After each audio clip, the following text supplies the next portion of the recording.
Benar Tuhan, sungguh besar setiamu di sepanjang hidup kami.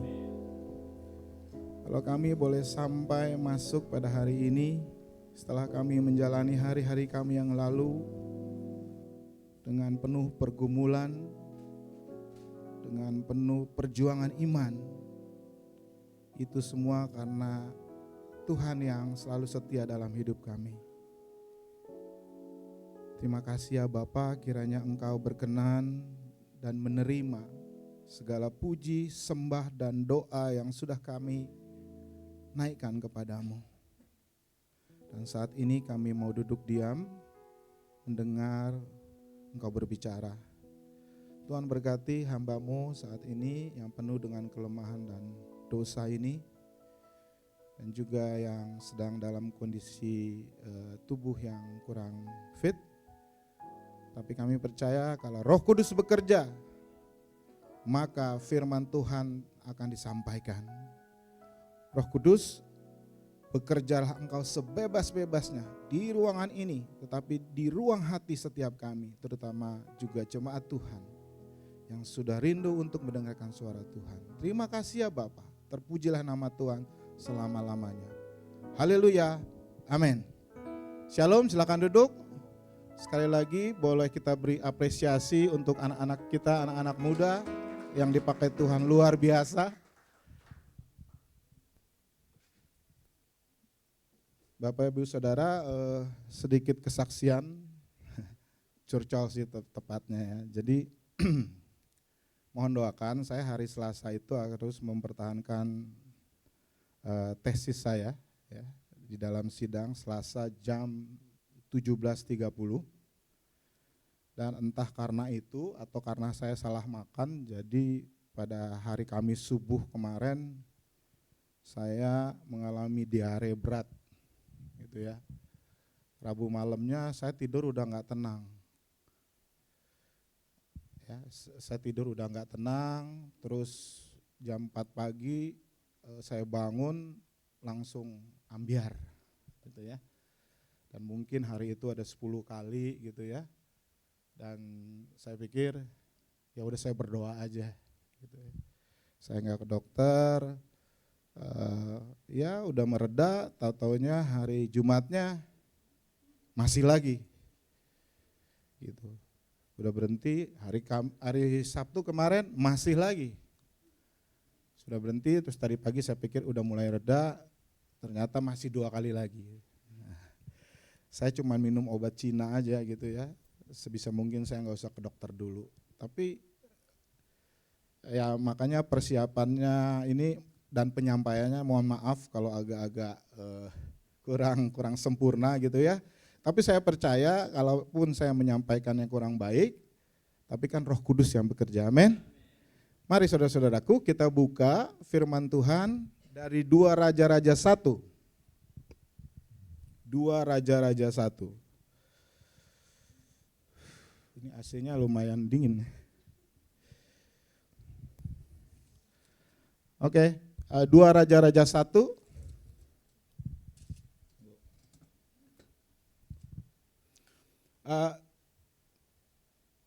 Ini adalah cerita tentang seorang raja yang sedang memerintah, masih muda. Tetapi di dalam hidupnya memimpin bangsa Israel tidak mengandalkan Tuhan. Singkat kata, akhirnya hidupnya itu berakhir dengan tragis. Akhirnya dia mati. Tuhan sudah menubuatkan itu dan dia tetap tidak mau bertobat. Namanya adalah Ahazia. Ahazia ini adalah raja Israel, tapi Israel Utara. Saudara tahu ya, Israel itu pecah jadi 2 sejak zaman Salomo. Ya. Salomo jadi dari Saul, Daud, Salomo, habis Salomo pecah 2, rajanya jadi 2, Yerobeam dan Rehabeam. Yang satu di utara, ibu kotanya Samaria, yang satu lagi di selatan, ibu kotanya Yehuda. Dan utara ini pun akhirnya hancur, hilang sama sekali. Yang ada tinggal yang di selatan, ibu kotanya Yerusalem. Sampai sekarang juga ibu kotanya kan Yerusalem. Nah, Ahasia ini mempunyai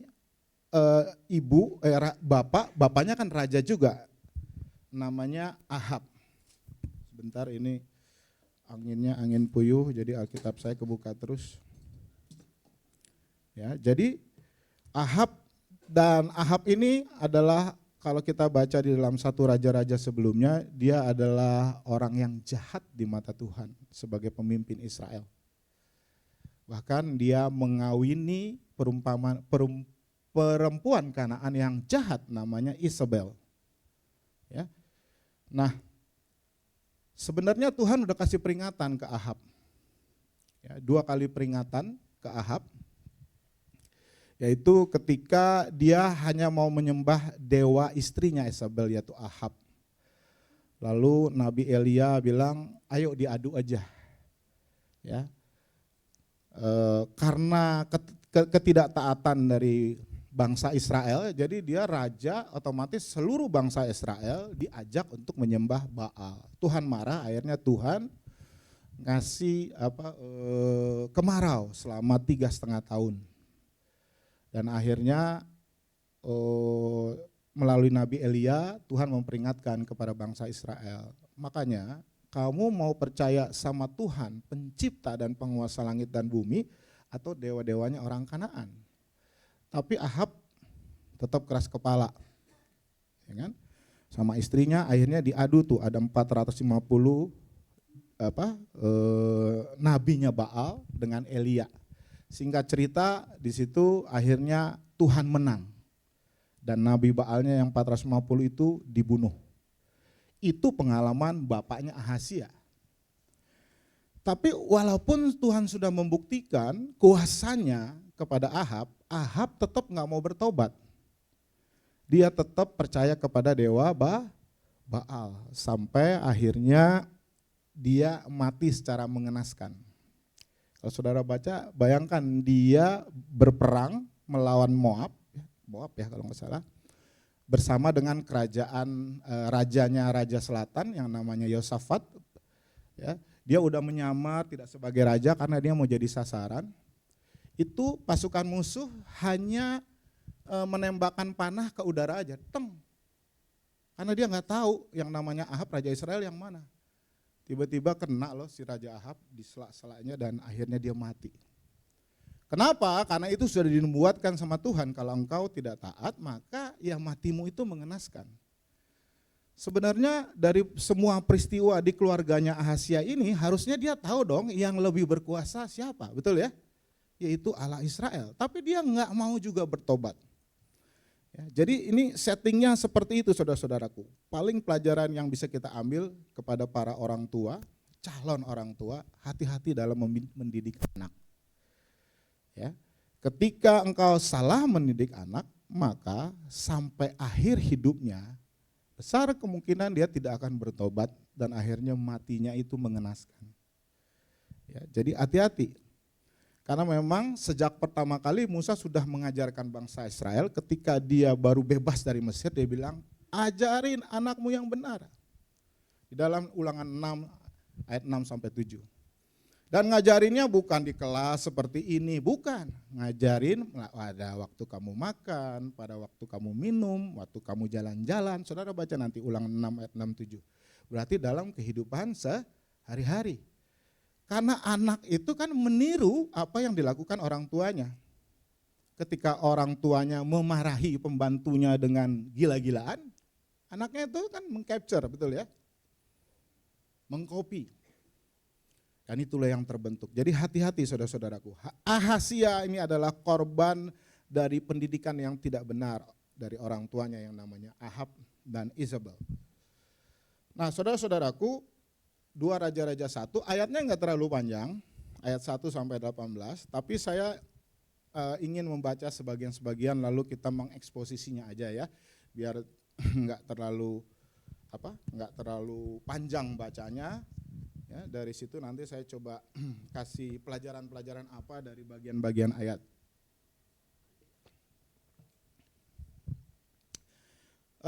Jadi supaya saudara juga buka terus Alkitab saudara ya. 2 Raja-Raja 1-18, saya baca dulu ayat 1 dan 2. Nabi Elia menubuatkan kematian Ahazia.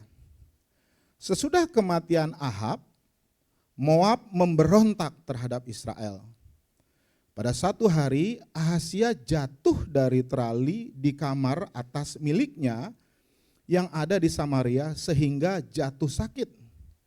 Kemudian ia mengirim utusan-utusan dengan pesan, pergilah dan tanyakanlah kepada Baal Zebub, ilah di Ekron, apakah aku akan sembuh dari penyakit ini. Saudara-saudaraku, biasa kalau di dalam kerajaan itu kan istana ada rooftopnya ya, rooftopnya terus ada railingnya. Dan mungkin saya bayangkan Asia ini lagi jalan-jalan di railingnya gitu ya, lagi sender gini tiba-tiba railingnya rubuh. Akhirnya dia jatuh ke bawah, bayangkan istana itu tinggi, tapi bersyukurnya dia nggak mati. Harusnya mati ya, ada yang mau coba dari lantai 4 gitu ya. Harusnya mati, tetapi dia jatuh sakit. Tetapi ketika dia tahu sakit, dia bukan cari Tuhan, tapi dia cari yang namanya apa? Beelzebub. Tahu ya Beelzebub ya? Beelzebub had put a devil side for me, gitu ya. Ya, jadi itu Beelzebub itu adalah dewanya Kanaan, dewa Baal. Artinya adalah Baal yang ditinggikan, atau ada komentator lain yang mengatakan itu adalah dewa lalat. Lalu dia nanya mau ngapain? Dia nggak minta kesembuhan kalau saudara perhatikan. Dia cuma bilang tanyain dong, saya ini bakal sembuh apa enggak? Gitu. Ya. Jadi saudara-saudaraku, dia nggak ingat kejadian 10 tahun yang lalu, di mana ketika bapaknya itu mengandalkan Baal, ya, ternyata bapaknya mati. Bapaknya tidak mendapatkan perlindungan Tuhan.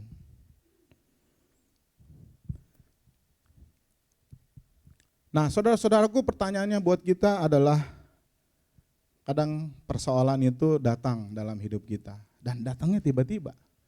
Ya, walaupun kemarin saya sakit diare cuman kecil ya, cuman lumayan 4 hari gitu ya, itu kan tiba-tiba datang.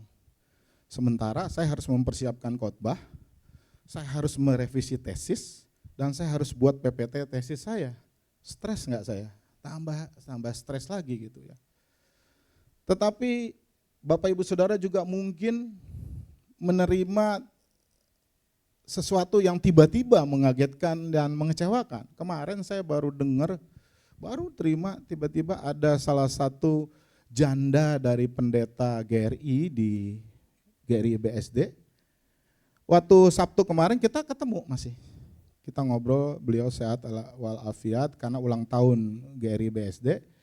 Namun kemarin siang apa sore, tolong doakan suaminya namanya Yusdenso. Ibu Yus kemarin darah tingginya tuh tinggi sekali. Akhirnya dia pembuluh darah di otaknya pecah dan stroke, dan sekarang ada di ICU. Aduh, saya bilang saya sedih lagi. Itu datang tiba-tiba, dan saya percaya kita semua tidak terkecuali pasti satu saat ya, atau mungkin saat ini menghadapi sesuatu yang tiba-tiba mengecewakan kita, tiba-tiba yang membuat kita menderita. Tetapi pertanyaannya adalah, ketika itu terjadi, apa respon saudara? Apakah saudara datang kepada Tuhan? Atau saudara mengandalkan diri sendiri? Atau mengandalkan manusia? Atau bahkan ekstrimnya mengandalkan orang-orang pintar? Jangan pikir orang Kristen ada yang tidak mengandalkan orang pintar. Masih banyak saudara. Ahazia mengandalkan Beelzebub. Ternyata peristiwa kemenangan besar Allah atas Baal yang dialami oleh bapak ibunya itu belum bisa meyakinkan dia bahwa Allah itu adalah Allah yang berkuasa. Dan sebenarnya Tuhan sudah memperingatkan dengan cara lain. Pertama adalah dia jatuh, itu kan peringatan Tuhan sebenarnya. Ya, supaya dia berbalik kepada Tuhan. Yang kedua, ada masalah yang kedua sebenarnya. Kalau saudara baca ayat pertama dia katakan Moab memberontak terhadap Israel. Moab ini adalah daerah jajahan Israel yang sudah direbut sejak zaman Daud. Tapi begitu dia memimpin, ternyata Moab ini mau memberontak melawan dia. Nanti di pasal 3 dia minta bantuan Yosafat untuk melawan pemberontakan Moab. Jadi ada 3 masalah dalam hidupnya. Yang pertama adalah dia sakit. Kedua dia adalah masalah rohaninya karena dia tidak percaya kepada Allah Yahweh. Yang ketiga ada masalah politik. Itu adalah 3 masalah besar yang dihadapi dia. Ketika dia terluka parah, mungkin kakinya patah, ya, tulang dadanya ini patah, dia malah berpaling kepada Baal bukan kepada Tuhan. Ya. Lalu kita baca selanjutnya ayat 3. Ya. Tetapi malaikat Tuhan berfirman kepada Elia, orang Tisbe, pergilah segera menemui utusan-utusan Raja Samaria dan katakan kepada mereka, apakah tidak ada Allah di Israel sehingga kamu pergi untuk bertanya kepada Baal Zebub, ilah di Ekron? Sebab beginilah firman Tuhan, engkau tidak akan turun lagi dari tempat tidur. Nih nubuatan Tuhan buat dia yang tidak percaya. Di mana engkau berbaring, sebab engkau pasti akan mati. Ayat 5 dikatakan, ketika utusan-utusan itu kembali kepada raja, ia berkata kepada mereka, mengapa kamu sudah kembali? Jadi dia kan mengirim, ya, dia mengirim utusan untuk mencari dewa Baal. Tapi ternyata Allah juga mengirim utusan kepada Nabi Elia di satu tempat. Dia katakan kepada Elia, kepada si Ahazia, kenapa dia cari dewa-dewa di Baal? Apakah di Israel ini tidak ada Allah? Apakah tidak ada Allah Israel, katanya. Ayat 4, sebab beginilah firman Tuhan, engkau tidak akan turun lagi. Tadi udah ya. Lalu Elia dia pergi. Jadi saudara bayangkan ketika Ahazia ini sakit, dia mengutus orang untuk pergi. Lalu pada saat yang sama, di scene yang lain, Tuhan mengutus Elia untuk pergi ke Ahazia. Ayat 5. Ketika utusan-utusan itu kembali kepada raja, ia berkata kepada mereka, mengapa kamu sudah kembali? Kenapa dia bertanya? Karena mungkin perkiraan dia itu masih jauh, dia pasti belum pada balik. Tapi ternyata kok sebentar udah balik, karena dia dicegat oleh, utusannya itu dicegat oleh Elia. Jawabnya, ayat 6, jawab mereka kepadanya, ada orang yang menemui kami, dan berkata kepada kami, kembalilah kepada raja yang telah mengutus kamu dan katakan kepadanya, beginilah firman Tuhan, apakah tidak ada Allah di Israel sehingga engkau menyuruh bertanya kepada Baal Zebub, ilah di Ekron? Sebab itu engkau tidak akan turun lagi dari tempat tidur di mana engkau berbaring, sebab engkau pasti akan mati. 2 kali, yang kedua kali ayat ini mengatakan yang pertama, apakah tidak ada Allah di Israel? Tadi sudah, sekarang disebut lagi, apakah tidak ada Allah di Israel? Lalu ayat 7, si Ahazia tanya kepada mereka, bagaimana sih rupa orang yang datang ketemu kamu itu dan mengatakan perkataan ini kepadamu? Lalu para utusan itu menjawab katanya, seorang yang memakai pakaian bulu, ikat pinggang kulit terikat pada pinggangnya. Kata raja, itu pasti orang yang namanya Elia, orang Tisbe. Karena dia ingat peristiwa 10 tahun yang lalu. Lalu ayat 9 dikatakan, lalu raja mengutus seorang perwira dengan ke-50 anak buahnya kepada Elia. Perwira itu naik menemui Elia yang sedang duduk di atas puncak bukit dan berkata kepadanya, abdi Allah bertitah turunlah. Sampai sini dulu saudara-saudaraku. Ketika Ahazia diperingatkan oleh Elia melalui utusannya bahwa kenapa kamu cari Baal? Apakah di Israel yang tidak ada Allah? Karena engkau tidak percaya kepada Allah, maka ketahuilah bahwa engkau akan mati di tempat tidurmu. Saudara, ini adalah sebuah peringatan yang keras, benar ya? Peringatan yang keras dari Tuhan. Tetapi apa respons dari Ahazia? Dia bilang, oh Elia, udah sekarang pergi, tangkap dia. Dan kamu pergi jangan 1-2 orang, pergi kalau 50 itu satu apa ya? Satu peleton atau satu apa? Ya, satu komandan dan 50 orang prajurit jemput. Padahal Elia itu hanya seorang nabi yang sudah tua pada saat itu karena dia mau digantikan oleh Elisa. Tetapi sebenarnya Ahazia tahu bahwa Elia ini adalah orang yang tangguh. Sehingga untuk menangkapnya harus dengan satu pasukan dengan 50 prajurit. Lalu ketika sampai, ya, mereka bilang, nabi, turun sekarang juga. Lalu Elia jawab apa? Katanya gini, kan dia bilang begini ya, abdi Allah, raja bertitah, ini perintah raja. Mereka menyebut abdi Allah bukan berarti mereka mengakui bahwa Elia itu abdi Allah. Enggak, abdi Allah itu adalah sebuah panggilan yang umum. Seperti nabi, nabi turun, raja yang memerintahkan. Lalu Elia menjawab, kalau aku ini abdi Allah, biarlah api turun dari langit memakan habis engkau dan ke-50 anak buah. Lalu turunlah api itu dari langit dan memakan habis serta ke-50 anak buahnya. Habis sudah 51 orang. Dan 51 orang ini kan gak bersalah ya, yang salah adalah Ahazia. Kenapa jadi korban 51 orang? Tetap ini adalah mereka yang bersalah. Karena firman Tuhan katakan bahwa karena Ahab dan Isabel, karena Ahazia, seluruh bangsa Israel berbuat jahat di mata Tuhan. Jadi ini adalah satu kelompok kecil yang boleh menjadi peringatan, contoh. Kalau kamu tidak berbalik kepada Allah, maka Allah akan turun menghabiskan kamu. Dan akhirnya benar, 50 orang yang pertama menjadi crispy. Karena dibakar. Karena memang Allah kita itu adalah seperti api yang menghanguskan, ada ayatnya seperti itu. Ya. Nah, begitu tahu udah 50 pasukan ini mati, raja ini bukannya bertobat. Saudara-saudaraku, peringatan Tuhan udah berapa kali tuh. Ya, mulai dari Moab, mulai dari Jatuh, mulai dari Nabi Elia, mulai dari pasukannya yang mati, kagak bertobat juga loh. Dia kirim lagi, kirim lagi, satu peleton lagi, anggapnya peleton 50 orang. Jadi 51.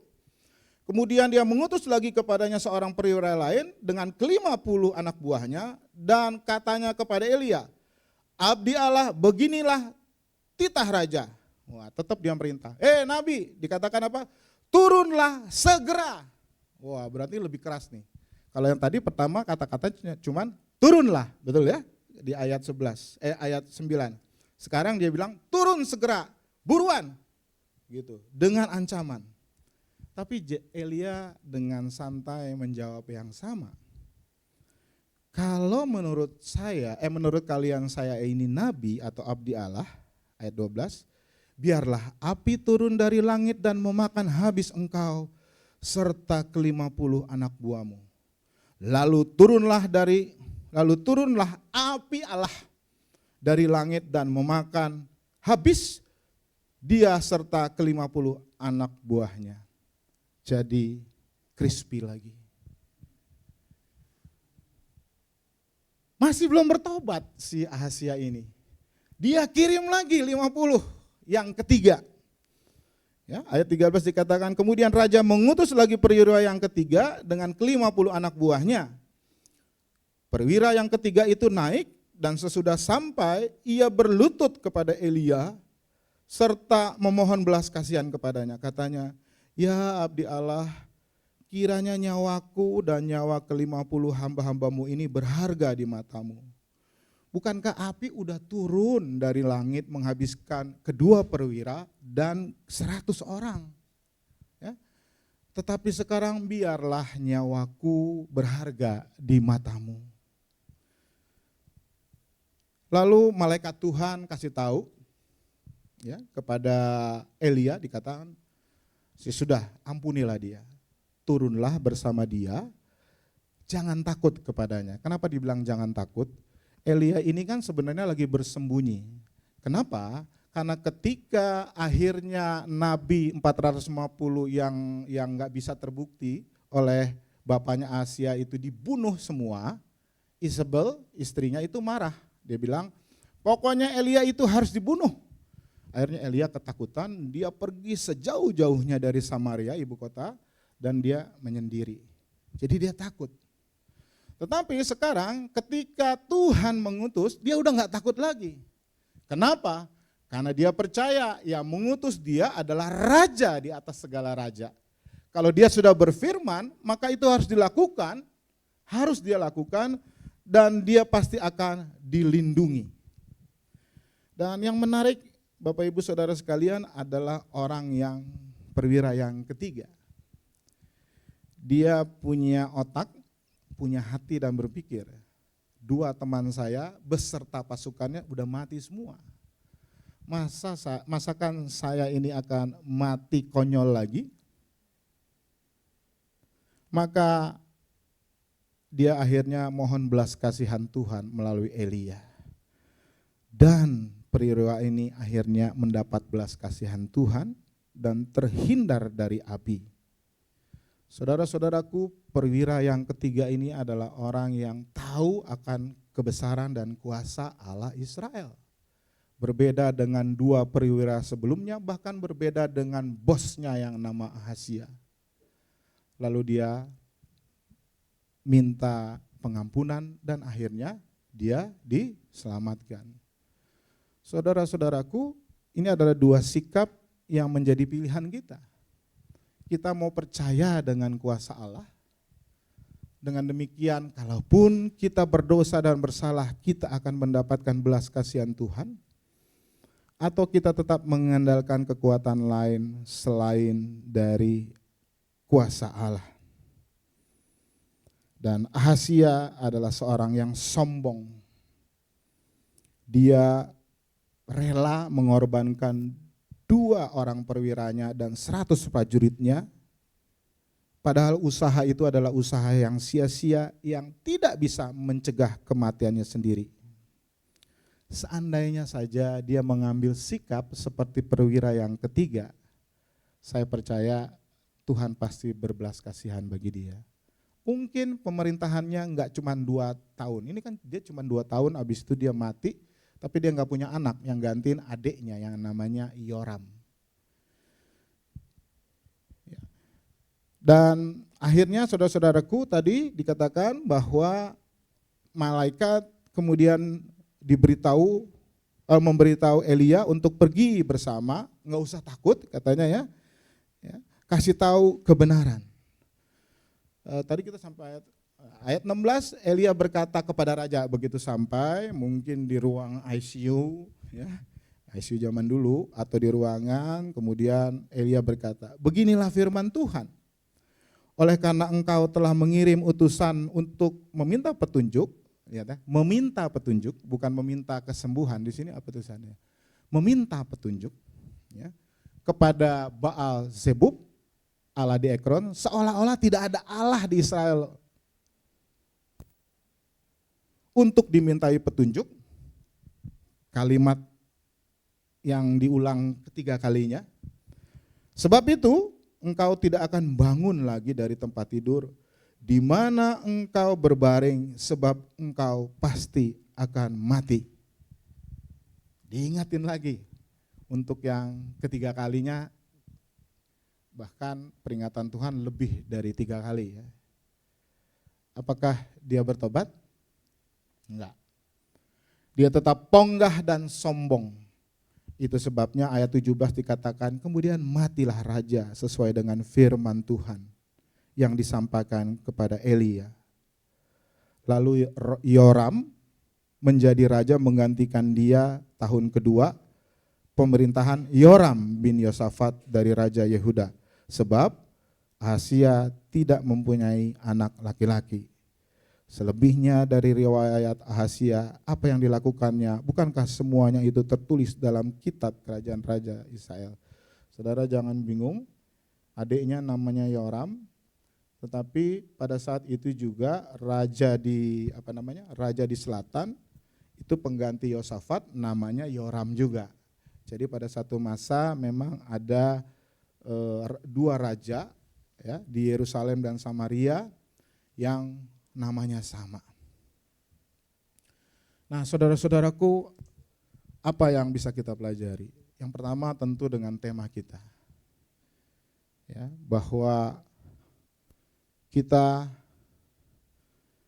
harus mengandalkan Tuhan dalam hidup kita. Dan akibat tidak mengandalkan Tuhan itu sangat mengenaskan.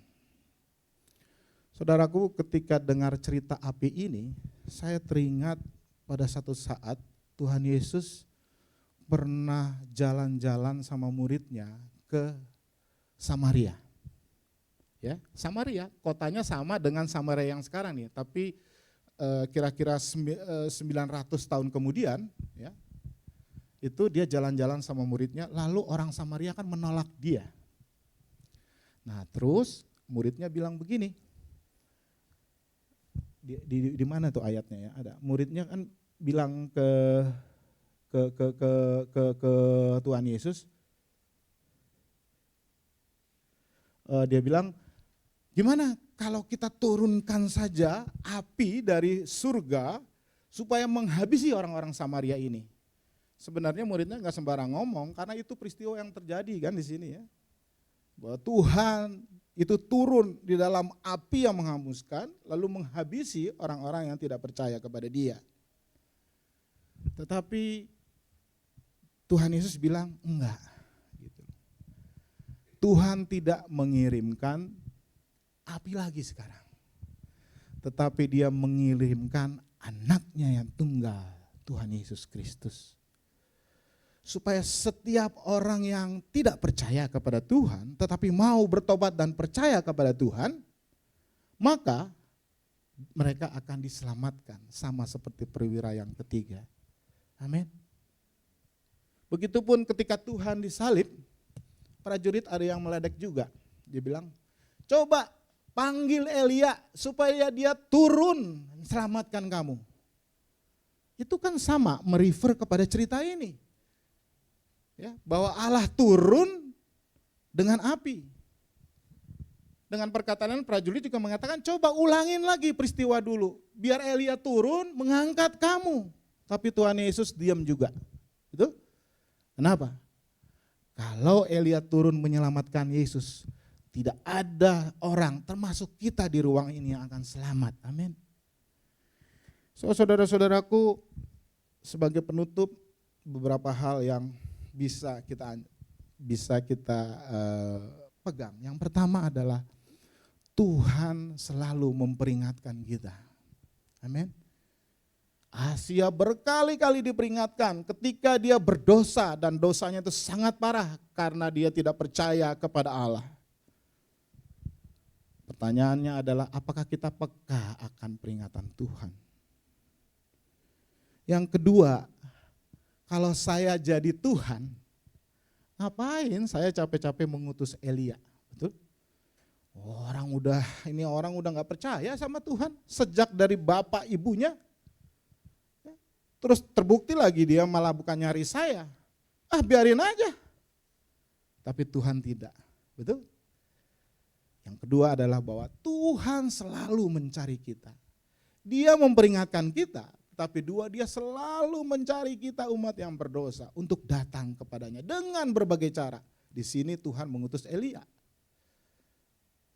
Ayo Ahazia, bertobatlah. Adik-adik boleh ini. Jadi hal yang pertama adalah bagaimana Tuhan itu selalu memperingatkan kita. Yang kedua adalah bagaimana Tuhan itu mencari kita, mencari yang terhilang. Yang kedua, yang ketiga adalah bagaimana Tuhan itu sangat mengingini kita. Kalau enggak mungkin dia berkali-kali memberi peringatan kepada Ahazia yang begitu jahat.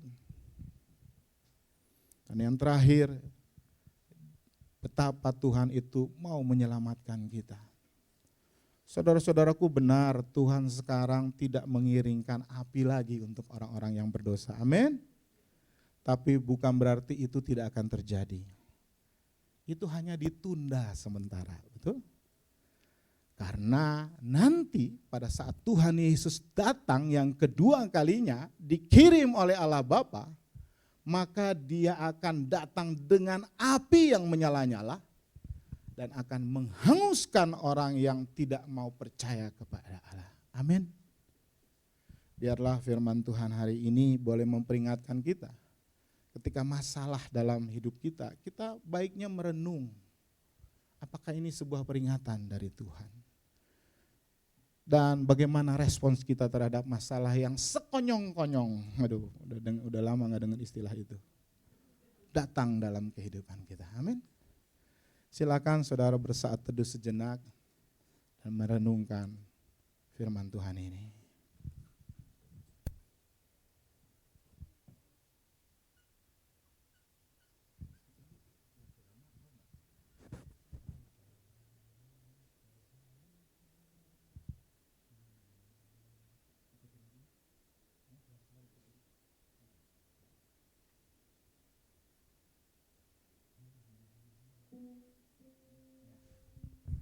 Saudaraku, ini ada lagu jadul. Kalau saudara tahu lagu ini berarti umurnya ketahuan. Neil bilang kayaknya nggak tahu, tapi saya bilang ikutin aja deh. Bukan karena kegantenganmu, bukan karena kecantikanmu, bukan karena kekayaanmu,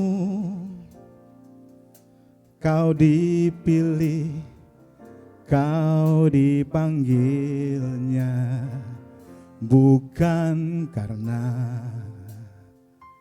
kecakapanmu, bukan karena baik rupamu, bukan karena banyak duitmu, kau dipanggil, kau dipakainya. Bila engkau dapat, itu karenanya. Bila engkau punya semua daripadanya, semua karena anugerahnya diberikan kepada kita. Semua anugerahnya bagi kita bila kita dipakainya. Udah tahu kan? Yuk nyanyi yuk. Bukan karena kebaikanku, bukan karena kebaikanku. Om Sandy bisa begini-begini nih dari belakang. Kasih lidahku bukan karena kekayaanku, ku dipilih, ku dipanggilnya, bukan karena kecakapanku, bukan karena baik rupaku, bukan karena kelebihanku. Ku dipanggil, ku dipakainya. Bila aku dapat, itu karenanya. Bila aku punya semua daripadanya, semua karena anugerahnya diberikannya pada kita. Semua anugerahnya bagi kita bila kita dipakainya. Baru oh, semua karena anugerahnya diberikan kepada kita. Semua anugerahnya bagi kita bila kita dipakainya. Semua anugerahnya bagi kita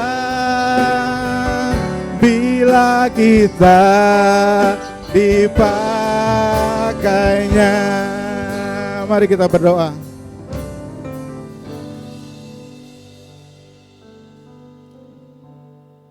Terima kasih ya Tuhan, hari ini Engkau mengingatkan kami bahwa pada masa-masa ini adalah sebuah masa anugerah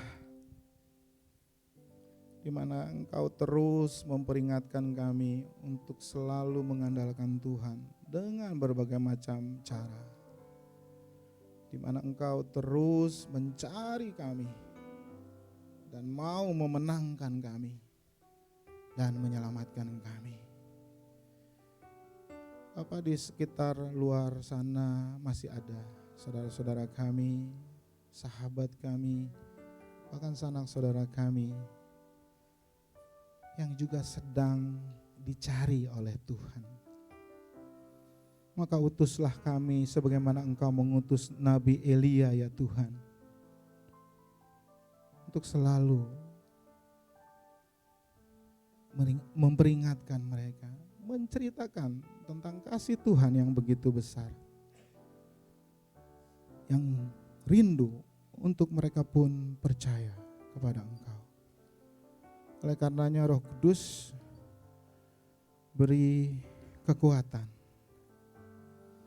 beri kemampuan dengan kuasa Tuhan yang besar itu, yang dapat menghanguskan bumi ini, yang dapat menghanguskan segala kejahatan, supaya kami tidak takut seperti Nabi Elia untuk memberitakan kebenaran itu. Kebenaran yang sesungguhnya juga adalah kasih Tuhan yang besar bagi manusia di dunia ini. Bapa, berkati kiranya negara kami ya Tuhan, negara Republik Indonesia. Kau berkati pemimpin kami, Bapak Presiden Jokowi beserta wakilnya Pak Ma'ruf Amin dan seluruh jajaran menteri, supaya di masa akhir dari jabatan mereka, mereka tetap memperjuangkan kesejahteraan bagi seluruh rakyat Indonesia. Dan kami juga berdoa Tuhan pimpin, beri hikmat dan berkati untuk aparat hukum, keamanan, supaya mereka tetap dapat mengendalikan situasi, menjaga stabilitas sehingga tidak terjadi hal-hal yang tidak diinginkan yang dapat memecah belah bangsa kami. Karena bangsa kami ini harus maju terus ya Bapak. Kami berdoa untuk pilkada yang akan berlangsung pada bulan November.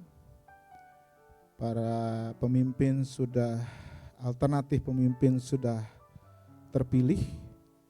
Kami mohon hikmat dari Tuhan supaya kami boleh memilih pemimpin daerah yang tepat, yang dapat bekerja dengan penuh dengan tanggung jawab kepada Tuhan dan juga kepada masyarakat. Kami juga mau berdoa untuk gereja kami dengan segala pergumulannya. Tuhan pimpin kami, tim penggembalaan, hamba, dan juga pendeta Yosua Jab dan pendeta Horasiaan, beserta juga dengan majelis dan pengurus. Kami mohon terus tuntunan dari Roh Kudus untuk bagaimana kami boleh mengembalakan domba-domba Tuhan dan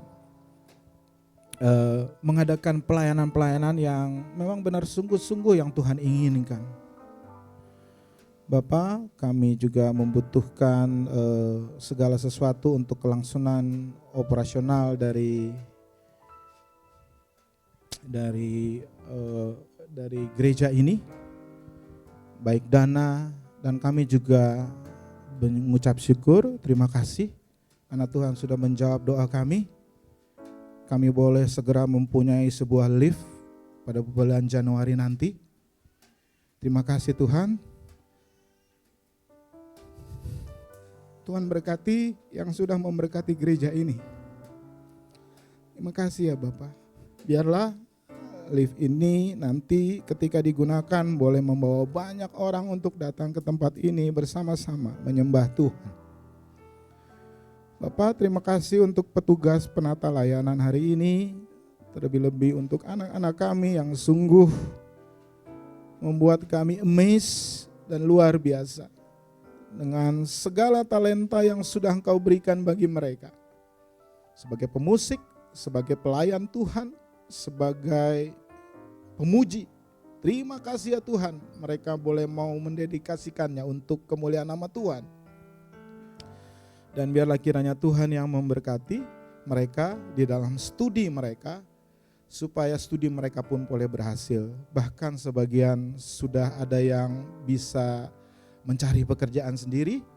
Tuhan yang lindungi, Tuhan yang jaga mereka, bahkan Tuhan jadikan dia terang dan garam dimanapun mereka bekerja.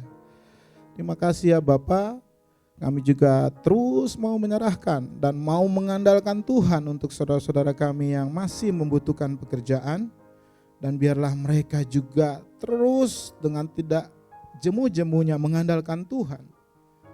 Tuhan berkati Agnes, Pak Lito, Andrew, Yohanes, dan semua yang merindukan pekerjaan. Kami juga berdoa untuk mereka yang dalam pemulihan kesehatan. Pak Bambang Santoso, Tuhan pulihkan dia ya Bapak, dan dia berjanji dia akan khotbah bulan depan, dan biarlah Tuhan yang mempersiapkan dia terutama fisiknya ya Tuhan, yang kemarin sakit lumayan parah tapi sudah membaik, dan Tuhan terus yang memulihkan di hari-hari ke depan. Begitu juga dengan anak kami Hazel, Ibu Barbara Thyssen, Pak Iwan Hasan, Pak Deden Manurung, yang semuanya dalam proses pemulihan. Terlebih-lebih di hati mereka, beri mereka iman, kepercayaan dan kesabaran bahwa kalau Tuhan berkehendak maka mereka semua akan sembuh. Karena Engkau adalah Tuhan yang berkuasa juga atas kesehatan ya saudara-saudaraku.